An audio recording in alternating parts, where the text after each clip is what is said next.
Bonjour les amis, comment vous allez? J'espère que vous êtes toujours très motivés afin qu'on puisse apprendre ensemble. Nous allons apprendre à développer une application de gestion de bout en bout avec les technologies Angular, Spring et Jasper Report. Dans cette partie, nous allons découvrir l'architecture ou bien l'organisation que nous allons utiliser dans notre projet Spring.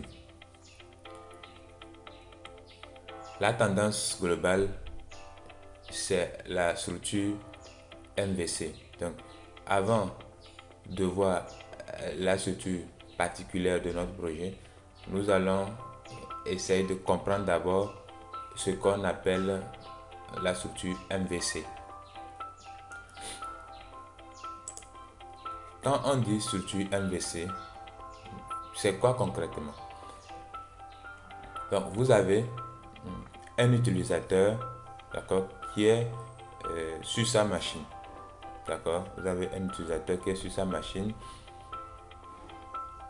et qui envoie des requêtes à un contrôleur. Vous demandez une ressource et ça tombe premièrement sur le contrôleur. Donc, notre utilisateur demande la liste des voitures à afficher. Il envoie une requête au contrôleur. Le contrôleur, à son tour, va envoyer la même requête maintenant au modèle en lui demandant de lui envoyer la liste des voitures. Automatiquement, lui, il renvoie la liste des voitures au contrôleur. Le contrôleur maintenant va demander au vu d'envoyer la présentation des voitures. Donc, c'est à la vue qui sait comment est-ce que la liste des voitures à renvoyer sera structurée. La vue à son tour renvoie la vue au contrôleur que le contrôleur maintenant retourne à l'utilisateur.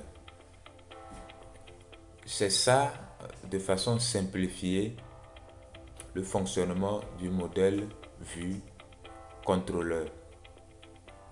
Mais combiné avec le code, en fait, ça donne quoi maintenant concrètement? L'utilisateur envoie une requête au contrôleur. Dans le contrôleur, nous faisons tous les contrôles pour permettre de pouvoir filtrer les requêtes qui doivent passer et quel genre de réponses qui doivent être retournées à l'utilisateur. Le contrôleur, à son tour, va contacter la base de données. Donc, je veux la liste des voitures. Le modèle, ici qui représente la base de données, va faire une requête sur la table voiture et retourne la liste au contrôleur. Le contrôleur maintenant va constater la vue pour avoir la présentation des voitures afin de renvoyer ça aussi au contrôleur. Le contrôleur maintenant renvoie cette présentation à l'utilisateur. Je suppose que vous comprenez. Donc le contrôleur filtre les requêtes en entrée avant d'envoyer ou de contacter le modèle. Quand le contrôleur reçoit maintenant la réponse du modèle, il contacte la vue pour avoir la présentation. Ça, c'est modèle vue contrôle de façon générale. Il n'y a pas une définition figée de concept modèle vue contrôleur. À chaque développeur d'implémenter son modèle vue contrôleur. Dans cette partie, dans notre projet, comment est-ce que cela sera structuré? Nous avons parlé du vue. Dans notre partie, la vue sera gérée par Angular. D'accord? Et maintenant, il va rester le modèle et le contrôleur. Les deux seront gérés par Spring Boot. Comment est-ce que le modèle et le contrôleur à leur tour seront organisés en termes de modèle vue contrôleur? D'accord? Derrière, même si nous disons que la vue est gérée par Angular, derrière aussi, nous allons voir une nouvelle organisation qui va nous permettre d'avoir un code modulaire. Nous aurons le contrôleur, le service, le DAO. Maintenant, le DAO qui va contacter la base de données. Et la base de données renvoie le résultat au DAO. Et le DAO renvoie le résultat au service. Et le service renvoie le résultat au contrôleur. Maintenant, le contrôleur renvoie maintenant ce résultat à Angular, d'accord, pour le formatage avant l'affichage à l'utilisateur.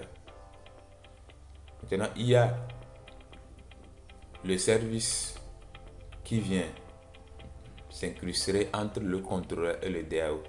Le rôle du service maintenant, c'est de faire des traitements spécifiques. C'est là-bas qu'il y aura la logique de votre projet.